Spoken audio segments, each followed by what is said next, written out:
আসসালামু আলাইকুম ওরহমতুল্লাহি বারকাতুহ। আলহামদুলিল্লাহ, ওসসালাতু ওয়াসসালামু আলা নবীনা মুহাম্মদ ওয়ালা আলি ওয়াসাহাবি আজমাইন। কেন আলোচনার পূর্বে আমরা আল্লাহর প্রশংসা এবং মোহাম্মদ সাল্লাহ সাল্লামের উপরে দুরূদ পেশ করি? কারণ আল্লাহর প্রশংসা করা মানে আল্লাহ সুবহানাহু ওয়া তাআলার প্রশংসিত করার জন্য না। আল্লাহর প্রশংসা করা মানে নিজের জীবন আদর্শ এবং তাকওয়ার যে একটা ভাব, এটার বহিঃপ্রকাশ।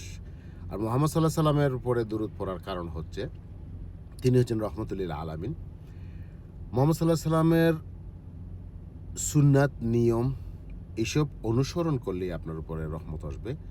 শুধু মুহাম্মদ সাল্লাহ সাল্লামকে আপনি মানলে, নবী হিসাবে স্বীকৃতি দিলেই হবে না। যে কথাটা বলছিলাম সেটা হচ্ছে ইসলামের ধারা অনুযায়ী দুইটা বিষয় আর উপরে মানুষের লাইফস্টাইল আমরা দেখতে পাই। একটা হচ্ছে তাওহিদি ইমান, জীবনযাপন, ইয়াকিনের স্তরে পৌঁছা। আর একটা হচ্ছে ইসলামিক লাইফস্টাইল বা সমাজ ব্যবস্থা বা রাষ্ট্রীয় ব্যবস্থা।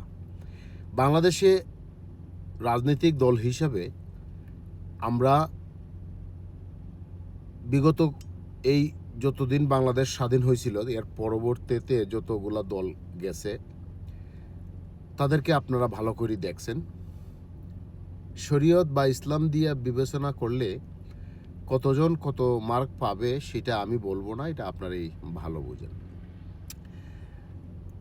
বর্তমানে আমরা বাংলাদেশে তাওহিদ, যে ইসলামের ধারা অনুযায়ী এই তাওহিদ আমরা কিন্তু বাংলাদেশে এত সহজে পাবো না।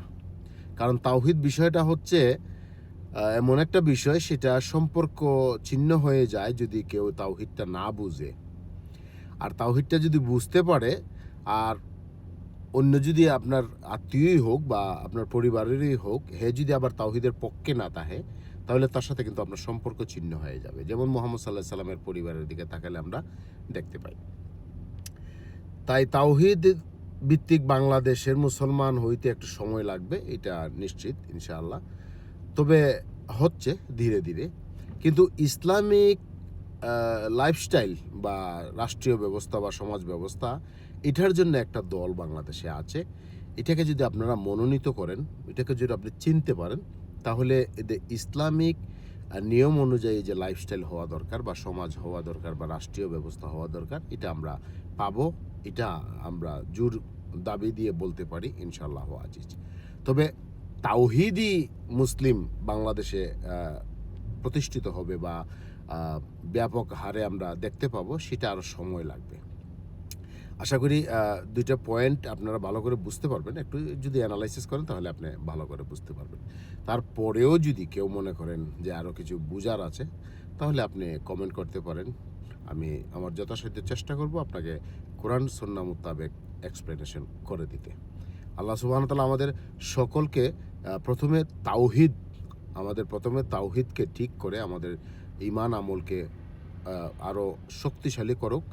আর বাংলাদেশের সমাজ ব্যবস্থা বা নিজের লাইফস্টাইল বা রাষ্ট্রীয় ব্যবস্থাকে ইসলামের ধারা অনুযায়ী চালানোর সেই যোগ্য ব্যক্তি আমাদের কাছে সরকার নির্বাচিত হোক, সেই দোয়া রেখে আজকের মতো আলোচনা এখানেই শেষ।